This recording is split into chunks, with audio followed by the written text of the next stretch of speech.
Now that the NBA's free agency moratorium has officially lifted, we're bracing for a wave of activity across the league. And unsurprisingly, all eyes remain locked on one storyline in particular, where a soon-to-be 42-year-old future Hall of Famer, still very much in the spotlight, decides to take his talents next. Let me know if you'd like me to keep going with the rest of the script in this same tone. Man, it's very tough. In this form, I'm going to take my talents to South Beach. Yeah, according to his critics, that's arguably the biggest accomplishment of his career. They believe he overshadowed his own son's college journey by encouraging him to enter the NBA draft less than a year after recovering from a serious cardiac incident. In their view, the decision had less to do with Bronny being fully prepared for the NBA and more to do with fulfilling LeBron's long-stated goal of playing alongside his son. Critics argue that LeBron's influence over the Lakers played a major role in making that happen, ultimately leading the franchise to draft a player they believe still needed more time to develop before reaching the NBA level. Right there, it made me the greatest player of all time. As LeBron James edges closer to yet another major career decision, a much bigger question is starting to take shape in the background. What happens to Bronny James through all of this? Will LeBron find a way to orchestrate his son's next move alongside his own? Or will Bronny be left to figure things out on his own, without his father's presence steering the situation? It's shaping up to be one of the more fascinating storylines of this entire free agency cycle, and a lot of that has to do with just how aggressively the Lakers have reshaped their roster.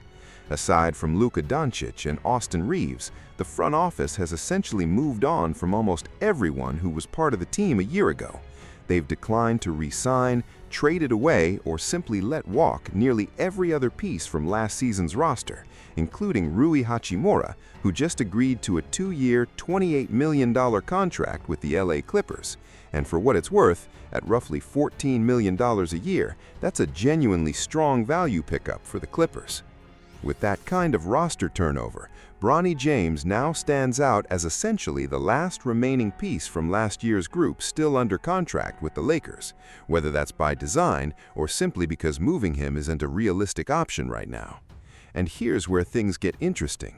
Bronny's contract for the 2027-28 season was only partially guaranteed, right up until just a few days ago. According to reporting, LeBron waited to inform the Lakers of his own free agency decision until after his son's contract became fully guaranteed. In other words, Bronny now enters next season with full financial security, locked in before the front office even knew LeBron was planning to leave. So if you're the Lakers front office looking at this whole picture, there's a strong case for playing hardball not just with LeBron, but with whatever team he ultimately chooses to sign with. Remember, the Lakers used the 55th overall pick to select Bronny in a draft where his talent evaluation had him closer to the 200th ranked prospect in his class. That's a significant reach in draft capital, made largely to keep LeBron satisfied. So if his next team wants to extend that same courtesy and bring Bronny into the fold, it's fair to expect the Lakers to ask for real value in return, not another marginal pick, but a legitimate first-round selection, given what they gave up the first time around. Of course, there's another possibility here entirely. Maybe LeBron isn't planning to bring Bronny along this time at all. LeBron has been open about the fact that his own happiness plays a central role in choosing his next destination, and he said more than once that sharing an NBA floor with his son ranks as the single greatest accomplishment of his entire career, greater, by his own account, than any individual accolade he's collected along the way. That's a powerful statement, and it raises the obvious follow-up. Now that he's already checked that box, does the calculation change? Does the focus shift purely to LeBron's own final chapter, potentially at the expense of continuing to build around his son? Because here's the tension in all of this. Bronny's college career at USC was notably brief, and some analysts have pointed out that a longer runway in college basketball might have allowed him more time to develop and gain meaningful extended playing experience before jumping to the professional level. If LeBron's next move is simply about chasing one more deep playoff run for himself, it raises a fair question. Why not let that development process play out over a few more years, then bring Bronny into the fold later, rather than accelerating everything to this point? Especially given the health scare Bronny faced less than a year before entering the draft. Throughout his career, LeBron James has carried a long list of labels, some earned through genuine criticism, others simply part of the noise that follows any player at his level of fame. Ring chaser, franchise hopper, every version of skepticism has been thrown his way at some point. The question now is whether this situation adds a new dimension to that ongoing conversation, one focused specifically on how he balances his own final years in the league with his son's still developing career. Either way, this is arguably the real storyline to watch as free agency unfolds, not just where LeBron ultimately lands, but whether Bronny goes with him, and what that means for both of their futures.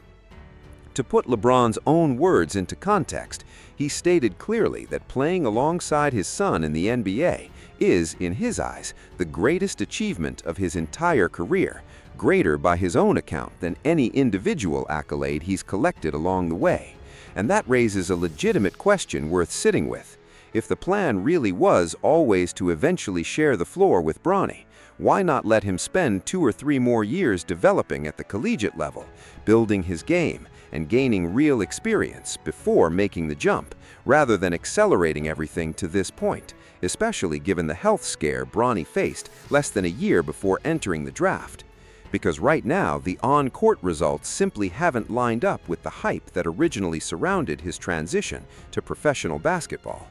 Bronny is set to enter his age 22 season next year, with career averages of just 2.7 points per game and a 37% shooting percentage from the field.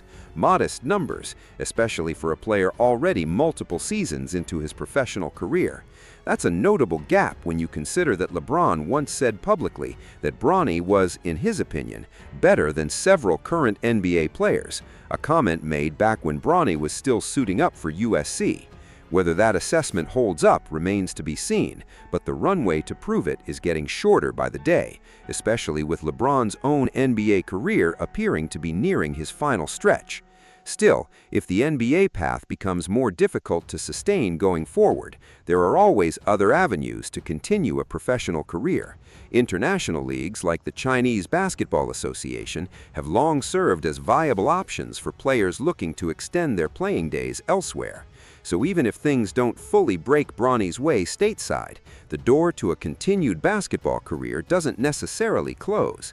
It just potentially leads somewhere different than originally expected. Either way, this entire situation is worth watching closely as the offseason develops, because it says as much about family, legacy, and career decisions as it does about basketball itself.